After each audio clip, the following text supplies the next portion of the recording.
My role in hockey was to protect the good players. My job was to drop my gloves and hit people, and I must have been in about 100 fights, and my reputation was a tough, rugged, aggressive person, even mean-spirited, and that's what other people thought of me.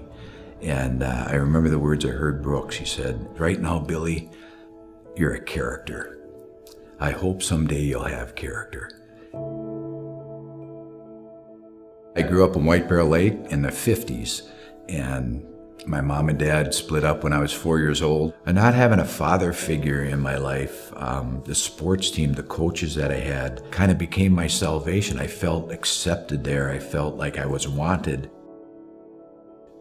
Baseball was my first love, and I was just kind of a throw-in on hockey. I wasn't a good skater, I wasn't a good shooter, passer, but my buddy said, "You're good in football and you know how to hit people, and you can probably do okay in hockey." So lo and behold, I made the high school hockey team when I was a sophomore, played in the state tournament, was an all-conference player as a junior and senior, and went to the University of Minnesota for 4 years, and then I played 7 years of professional hockey. For 11 years, playing college hockey and playing pro hockey, it was exciting for me. You're playing a sport, you're getting your college education paid for, and then you become a pro, you get a paycheck for playing a game. You practice an hour and a half a day, you go play golf, you get to do all kinds of stuff. It affords you a lifestyle that is unbelievable. I got to play with Gordie Howe, Bobby Hull, some of the greatest names in hockey.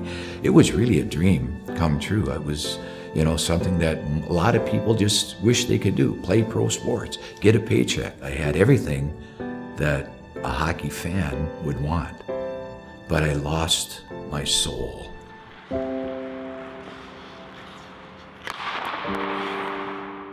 It doesn't take a rocket scientist to know what pro athletes do with their money and their time off and that, and I was spending a lot of time away from my family. When you don't have a standard to live by, anything goes. So I thought my lifestyle was great, but everything I was doing was wrong. And the only good thing in my life was my wife and my children, and I didn't even know that. Watch the puck, here comes the pass, snap it. There you go. I grew up in that era where I was paid money to play outside the rules. And I didn't know it at the time, but it transcended into my personal life. I played outside the rules of a marriage. I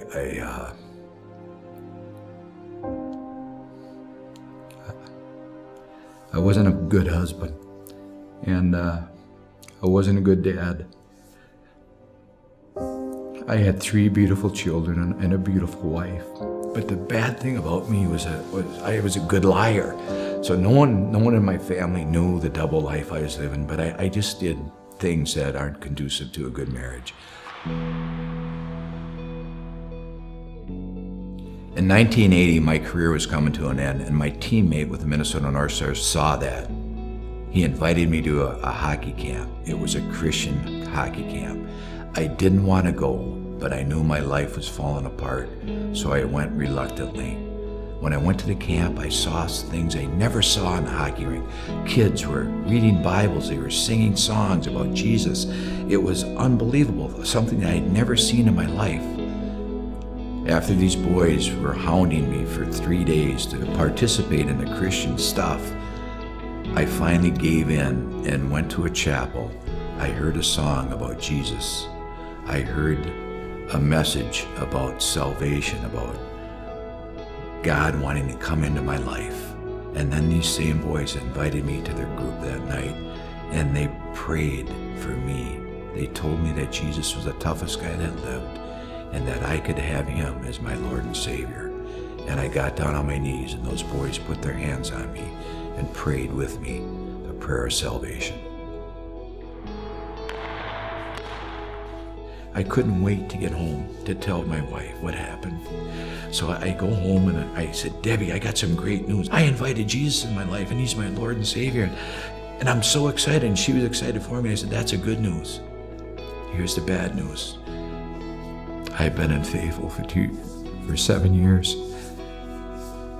And she kind of pulled back. I said, "I'm a drunk. I've spent our money unwisely. And she started to cry, and then she started to cry harder, and I tried to comfort her, and she pushed me away. It seemed like for a couple hours, I don't know how long it was, but soon she got composed and reached out her hands, and I put my hands in hers, and she looked me in the eye. And she said the same thing that Jesus said to me. She said, I forgive you. And let's build our marriage on our faith in Jesus. And she put skin on Jesus for me that day. She took that blow and she said, I forgive you. And it took a long time for me to gain her trust and her respect. But we stayed in our marriage. And shortly thereafter, we started going to church. And we've been coming to Eagle Brook now since 1980. You see, 1980 in hockey is a big name. That's Miracle on Ice. Herb Brooks, my old coach, took his team. They won the gold medal. But the Miracle on Ice in my life happened at that hockey camp when those little boys had enough courage to share the love of Jesus with me.